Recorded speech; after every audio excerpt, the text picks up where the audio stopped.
School YouTube, you know.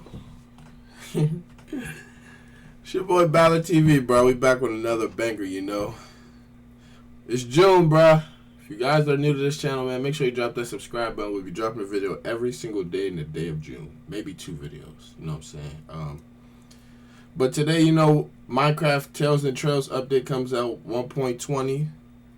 So let's see what's up in this new version, man. If you guys have Twitch and you want to watch me live on Twitch, man, you know, Ballard_TV, you know. But let's go ahead and check this video out. 23 new updates in Minecraft 120. RGB armor in Minecraft. And these are the seeds you'll find from the new sniffer mob. This is every new thing you'll find in the Minecraft. I thought the sniffer came in the last one. Update, starting with the camel. And with one of these, it's possible for 2 players to ride the camel at once, which does allow for some pretty cool things. Yo, they put camels in the game? Mobs in the distance, well, you steer the camel in the right direction. And on top of that, they're also the first mob that's able to walk over 1.5 tall blocks. So if you come across a fence, a wall, or anything like that, they're going to be the first rideable mob that's able to do so. Well, they've also got a pretty crazy horizontal leap. So if your friend isn't able to keep the mobs away from you, that's always a backup. Minecraft Yo. Since if you're able to get a charged creeper over into the nether dimension. Wait, what's a charged creeper? What the fuck is that? What the fuck? What the hell is that on that creeper? Is that new in this update? A charged creeper? So what does that do, like double damage?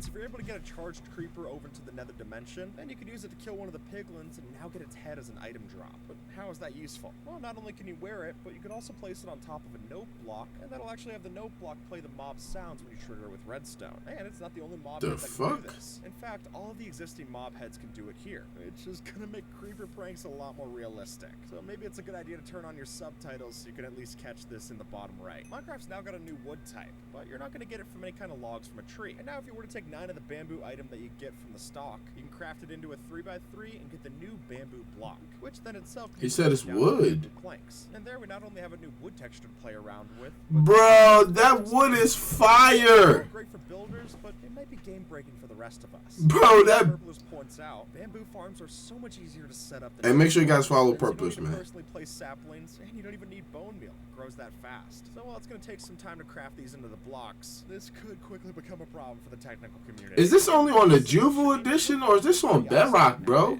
I don't care about Juvu, bro. This is a bookshelf, and this is a bookshelf without books, which I guess is just a shelf. But actually, this new block is called a chiseled bookshelf. And even though it looks the same as the regular, can you enchant with it? One key difference, which is that by using this block, we now have a container that allows us to store our books, both written and enchanted. But what's probably my favorite part about this is that you can send different redstone signals depending on whether you place a book inside of the bookshelf or take one out. And yes, that means that we can make secret bookcase doors. And for me, that's worth the price of admission. I don't care about storing my books, just as long as I'm able to use them to get into my base. That's tough. Logs and 2 chains, we're able to craft the new hanging sign item. And these special signs give us a new way to decorate our Minecraft worlds. And even though we can't place these standing up straight like a regular sign, old though. Quite a bit of options, like the ability to hang them straight underneath a block, or hang them from a fence where they take on a V shape. And you can even attach it to the side of the block where they'll have a wooden beam built into the side, which gives some great ways to decorate the outside of your shop. But again, costing 6 logs and 2 chains is quite expensive. So unless you really how do you get chains?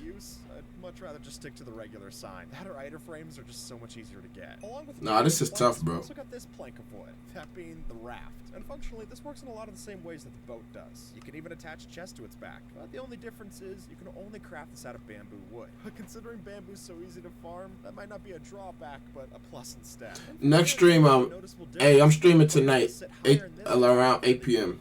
Which again to me seems weird. I don't know why they take 1.20 is I'm streaming. Hey, it does look cool. In 1.20, armor looks pretty different. And that's not because we got a new armor type, but rather new types of our armor. Since with the addition of armor trims, we now have 16 varieties that we can use to deck out our armor. You're just gonna have to work for it, because they can only be got from randomly generated loot within their respective structures. Wow. It's expensive enough to add these to your armor, costing 1 material for each trim that you want to add. They're even more expensive to get more of them. I mean, it looks good though, but I'm not doing all that shit. So I'd recommend testing out which one you Is this on Juvu or Bedrock, bro? Or is this the whole 1.20 across the whole game? And with the help of command blocks, some clever players have found out how to turn these armor trims into full RGB armor. And now your player can match everything else in your house. But that's not the only thing that got more expensive in 1.20, since you'll also find it a lot tougher to get netherite stuff in this new update. And the reason for that is this new netherite upgrade, which looks a lot like these armor trims, but you wouldn't want to get it mixed up, since the reality is that every time you want to use the smithing table to upgrade your stuff into netherite, it'll cost one of these upgrades, which even though they're guaranteed in the trade room of every bastion, if you want to make more of them yourself, it'll cost that same 7 diamond price tag. And Mogswamp has a great video arguing against this, so I don't want to restate anything that they already said there. But for me personally, I already have netherite. This sounds like too much of a headache to get out of. I still don't know. I've still never got netherite on my own yet. Which it's in all of the promotional material. Clearly, this is the thing to look forward to. Not only giving us a new wood type and all of its new variants, but also giving us petals and leaves that we can use to decorate. Plus, it's just really nice looking. Seems like a good place to set up shop. I would never set up shop there. 1.20, and so did Amethyst. Since now, if we mix the two of them together like so, we can get ourselves a calibrated skulk sensor, which is a skulk sensor that'll only look for a specific sound frequency, which for redstone geniuses opens up a ton of possibilities, like having a system that can only detect certain player sounds like this, and it could even check for things that are specific and small, like whether a player eats or drinks. How do y'all know these things are added in these videos, bro? Or for more devilish players, could be used to kill them on a full stomach. At first glance, these slimes look normal, until they start jumping, since now you can actually add the jump boost effect to slimes. And yeah, I don't really think they're coming down at this jump point. boost? Structures that you're gonna have to look at. That has to be Juvu, bro. There's no way. Archaeological dig sites. That's right, archaeology finally got added into Minecraft. It just took a few years. But hey, as archaeology proves, what's old is new again. And inside of these trail ruins, you not only find the kind of loot that you're expecting from different structures, but also these new blocks called suspicious gravel and suspicious sand, which isn't just an excuse Are you for a Among serious? Us joke, but those are actually the ways that you'll be digging in these sites. First, you'll just need to craft a brush, which is made with a stick, a copper ingot, and a feather.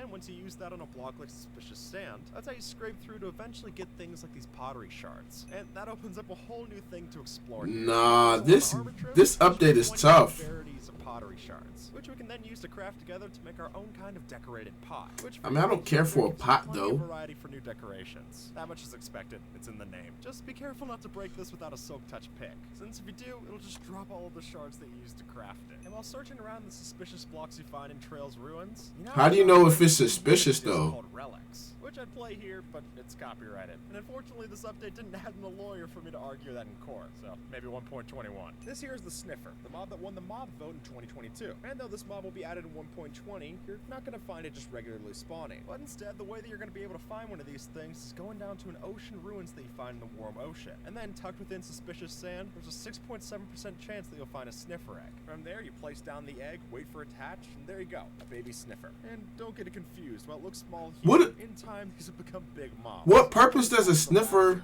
That gives you any sense of scope. And as soon as you get one of these to adult status, they'll be able to help you sniff out seeds that you find in the ground. And with the ancient seeds that we find from the sniffer, we'll be able to grow those up and get ourselves the new torch flower, which despite its name, doesn't give off a light source. Yeah, that seems like a missed opportunity to me too. Yeah, that's ass. Craft orange dye, which you know, is only something that the orange tulip can do, so that's cool. That's pointless. Honestly, if you want something more useful out of this, put it in a suspicious stew and you get yourself night vision. At which point, you don't need torches. You'll be able to see in the dark anyway. And that's not the only ancient seed that we're now able to get. Since Yo, this update is fire.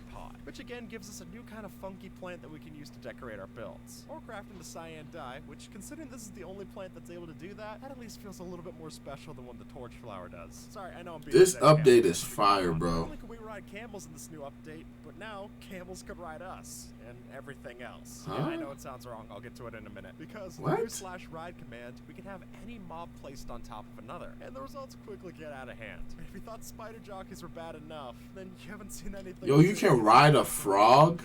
Or a bee jockey. Really, there's so much to play around with here. Just boot it up and try it yourself. Finally, we've got a feature from Bedrock placed into Java, which is that now if you were to go Bro's talking about Juvu. To a different color, we can actually change their color back.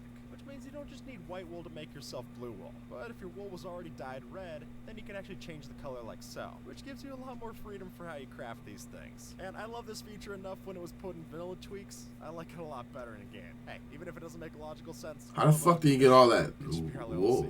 And speaking of being able to correct your mistakes, we have a new change for signs that lets us do just that. Since even after subscribe. This dude can't even spell, bro. That says subscribe. Stop any vandals from editing the sign. Subscribe. Down with honeycomb, and they won't be able to do anything else to it. I mean, I guess they could break it.